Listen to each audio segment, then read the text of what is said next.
महाराज जी, आपने बताया था कि दीक्षा के बाद नया नाम दिया जाता है और नाम के पीछे शरण या दास लग जाता है, लेकिन बहुत से संतों के नाम हमने बिना शरण या दास शब्द के सुने हैं, ऐसा क्यों? आपका प्रश्न बिल्कुल जायज है। तो इसका उत्तर ये है, जो 4 वैष्णव संप्रदाय हैं और इन्हीं के अंतर्गत उप संप्रदाय है वैष्णव, उन सब के नाम के पीछे या दास लगेगा या शरण लगेगा। ये वैष्णव संप्रदाय की बात मैंने की है। और जो संन्यास संप्रदाय है, आदि गुरु निम्बार्क भगवान से जो प्रारंभ हुआ है, तो उसमें दास या शरण नहीं लगता। सन्यासियों में जो लाल कपड़े पहनते हैं और तिलक भी उनका त्रिपुंड होता है, हम तो नीचे से ऊपर लगाते हैं, वो साइड से लगाते हैं, ऐसे त्रिपुंड 3 रेखाएं होती हैं।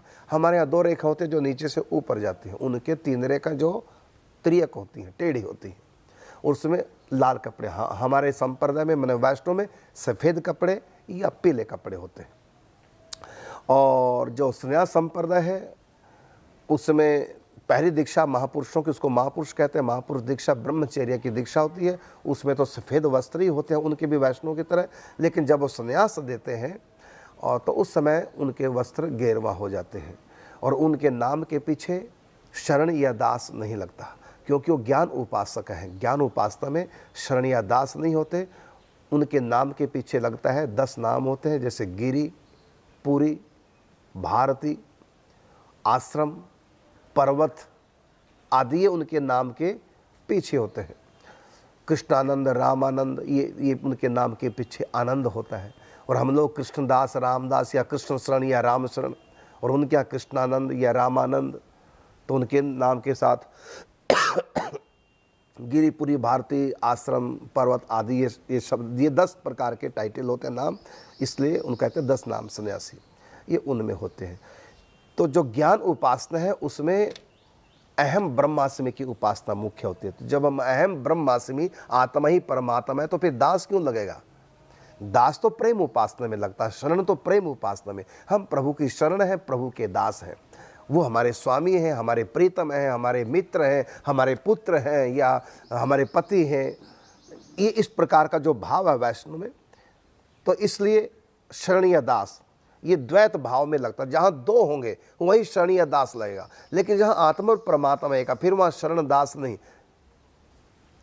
क्योंकि वहाँ तो आत्मा ही परमात्मा, सोहम तत्वमसि प्रज्ञानम ब्रह्म, अयम आत्मा ब्रह्म, वहाँ ये भाव है। इसलिए वहाँ शरण दास लगने का मतलब ही नहीं।